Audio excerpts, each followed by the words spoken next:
շատ համապարփակ ներկայացրեցիք, բայց մի քանի հարց։ Խոսքը տարբեր չափի կառույցների մասին է, թե նշանակություն չունի, թե ինչ-որ քառակուսի մետրով կամ չգիտեմ ինչով մենք ունենք չափած, այդ 100 միլիոնը ինչ հաշվարկով ենք որոշվել եւ արդյոք մենք չենք գնում օրինականացնելու ճանապարհով անկախ նրանից դա հանրային շահին հակասում է թե չէ, օրինակ փողոցա, որը 90-ականների սկզբից ինչ-որ մեկի քմահաճույքով ես Երևանի մասին եմ խոսում, որոշել են այդ փողոցը դարձնեն փակուղի։ Դա բավական մեծ փողոց է, ես դեռ անունը չեմ տալիս։ Այդ փողոցը դարձրել են բակ։ Հետո քիչ-քիչ սենց եկել են մայթն են գրավել։ Հետո փողոցի վրա են արդեն շինությունները կառուցվել։ Հիմա եթե այդ փողոցի բնակիչը գալիս ասում է, այս թղթերը, ձեր ցավը տանեմ, այս 100 միլիոնը, մենք պարտադիր դա օրինականացնում ենք, թե չենք օրինականացնում եւ այստեղ ինչ ենք անելու։ Եվ նորից այս կարևոր հարցը տալիս եմ էլի, չափից կախված է այդ 100 միլիոնը, թե չէ։ Խնդրեմ։ Շնորհակալ եմ։ Չափի սահմանափակումներ եւ ամրագրումներ նախագծում այս պահին չկան, այսինքն որոշակի ծավալով չի պայմանավորված։ Ինչ վերաբերում է երկրորդ հարցին, տեսեք, այս նախագիծը նրա մասին չէ, որ բոլոր ինքնակամ կառույցները, եթե տուրքը վճարեցին, եթե անցան որոշակի փուլերով, ապա պարտադիր ենթակա են օրինականացման։ Ինչպես այսօր որոշումը կայացվում է կառավարության սահմանած կարգով եւ այնտեղ կան բազմաթիվ պարտադիր պահանջներ, որոնք պետք է այդ կառույցը ապահովի, որպեսզի հնարավոր լինի դա օրինականացնել։ Ձեր ասած օրինակով,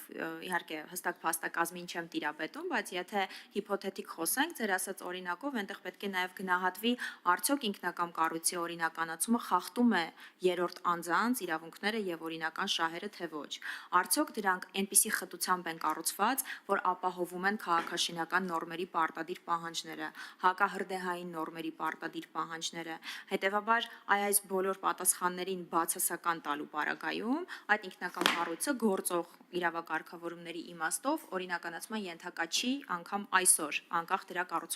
կառուցման տարեթվից։ Եվ այս նախագիծն էլ բնավ ուզում եմ շեշտադրել, որ նրա մասին չէ, որ մենք համատարած հնարավորություն ենք ուզում տանք առանց քաղաքաշինական փաստաթղթերի իրականացրած կառուցապատումներին օրինական կարգավիճակի հնարավորություն տալու համար։ Այստեղ, ինչպես նշեցի իմ խոսքում եւ առկա է նաեւ նախագծի հիմնավորումներում, առաջնահերթ, երբ ինքնակամ կառույցները կընդգրկվեն կառավարության որոշման մեջ, կանցնեն գնահատողական մի փուլ, գնահատողական մեխանիզմ է գործելու, արդյոք դա բավարարում է օրինակ հանրության շահի կտորը, արդյոք դա բավարարում է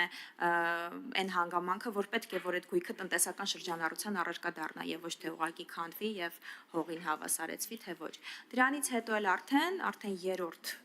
կարևոր ֆիլտրը, որ անցնելու է process-ը, դա բնականաբար համայնքի որոշումն է, թե արդյոք հնարավոր է այդ ինքնակամ կառույցը օրինականացնել, թե ոչ։ Այսինքն կարծում եմ ձեր մտահոգությունները այս process-ում պետք է փարատվեն գործնականը։ Միջև գործընթացը չսկսվի, չավարտվի, այդ փարատման մասին ասма դեռ վաղ է խոսել է, բայց դուք իմ հարցին չպատասխանեցիք, ասենք մեկը ունի շան համար կառուցված տնակ, մյուսը սարքել է տուն, երկուսն էլ 100 միլիոն են վճարելու, այդ էլ հարցս, երկրորդը մարդը ինչու պետք է շահագրգռված լինի, տանի 100 միլիոն, տա որ իր կառուցածը օրինականացվի, եթե մեկը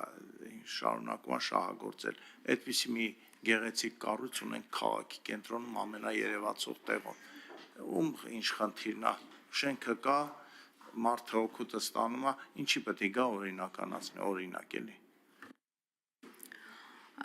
Հստակ պատասխանեմ ձեր հարցին, եթե քաղաքացին ունի շան տնակ, թե ունի բնակելի տուն եւ երկուսն էլ ուզում են օրինականացնեն, այո, պահանջները տարածվելու են բոլորի վրա, այսինքն որևիցե անկախ չափսից չափով սահմանափակումներ կամ որոշակի չափորոշիչներ սահմանված չեն նախագծում։ Բայց տեսեք, իրականում այս մեծ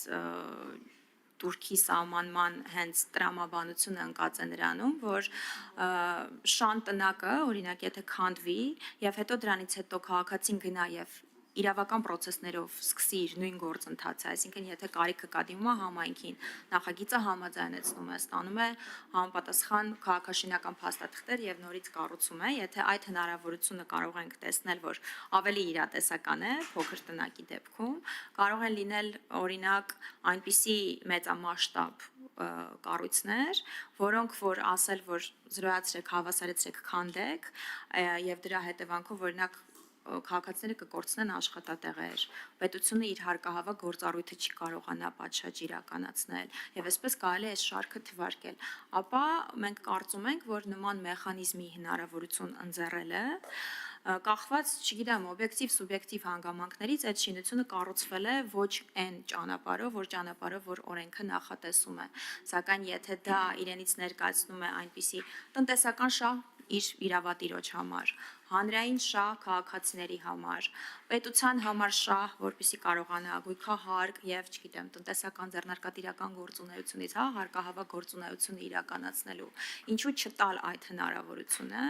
սակայն այստեղ շեշտադրեմ, որ ինչու է մեխանիզմը բարդ նկարագրած այս դեպքում, որովհետեւ պետությունը չի խրախուսում ինքնակամ կառուցապատման իրականացումը, ես չեմ ուզում, որ այդ տպավորությունը ստեղծվի, այսինքն մենք ասում ենք օրինական ճանապարհով սկսելը գործընթացը շատ ավելի պարզ եւ հասանելի եւ մատչելի պետքա լինի, քան եթե դու այսպես այդ ամեն ինչը շրջանցելով եկել հասել ես մի փուլին, որ արդեն ավարտին ես հասցրել ինքնակամ կառուցապատումդ, մենք ես տալիս ենք որոշակի հնարավորություն, որոշակի ժամկետում այդ կարգավիճակը